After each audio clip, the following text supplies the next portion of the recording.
Russia chose war. Russia chose aggression, but Ukraine chose to fight back. And Ukraine chose to defend itself.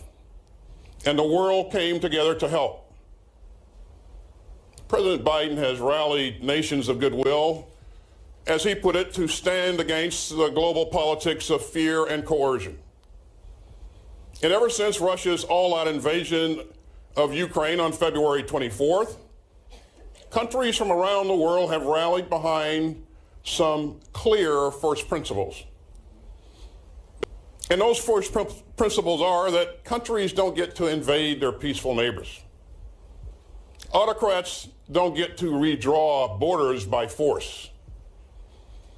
And the imperial ambition of bullies doesn't outweigh the sovereign rights of UN member states. That's something that all countries around the world agree on. From Finland to Japan, from Morocco to New Zealand.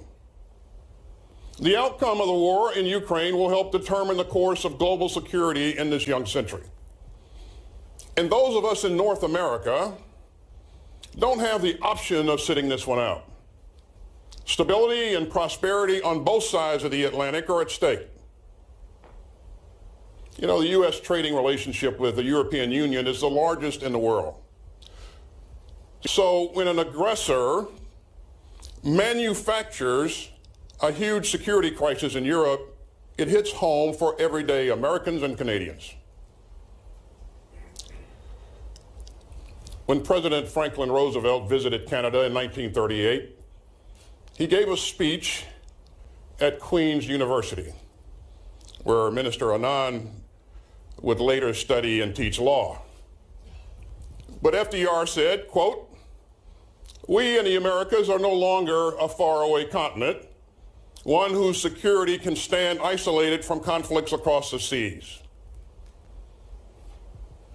And the tragic and troubling explosion in Poland this week reminded the whole world of the recklessness of Putin's war of choice.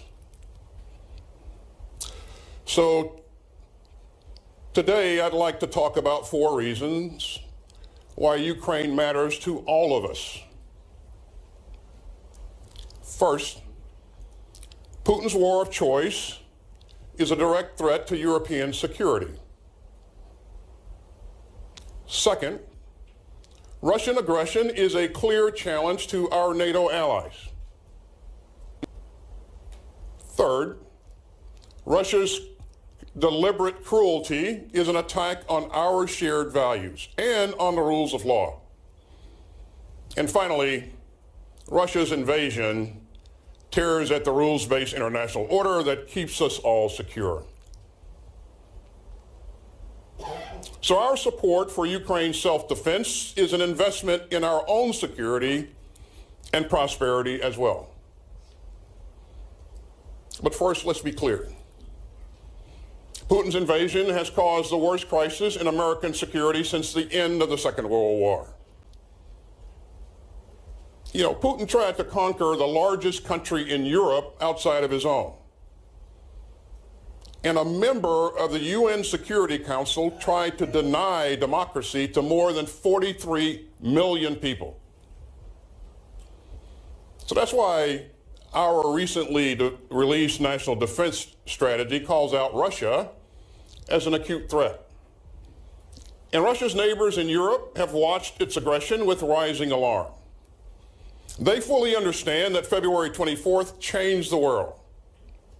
And they are grappling with the instability and the destruction and the human misery, the flood of refugees, and the other dangers that an even more reckless and aggressive Russia presents.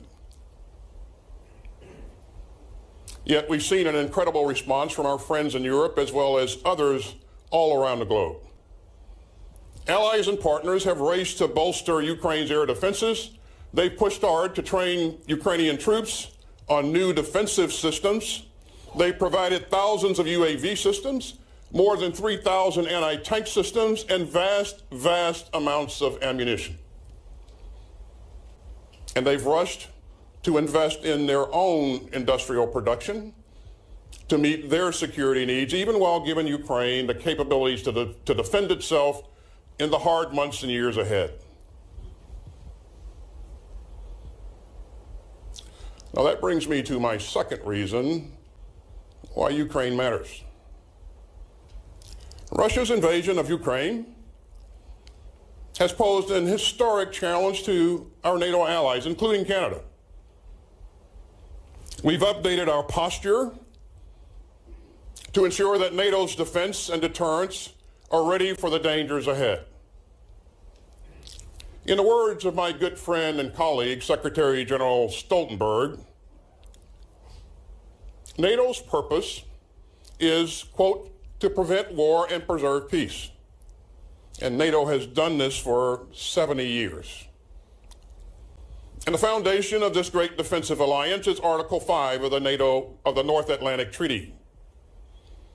Article 5 declares that an armed attack against one or more allies shall be considered an attack against them all. That's our commitment, and it is ironclad.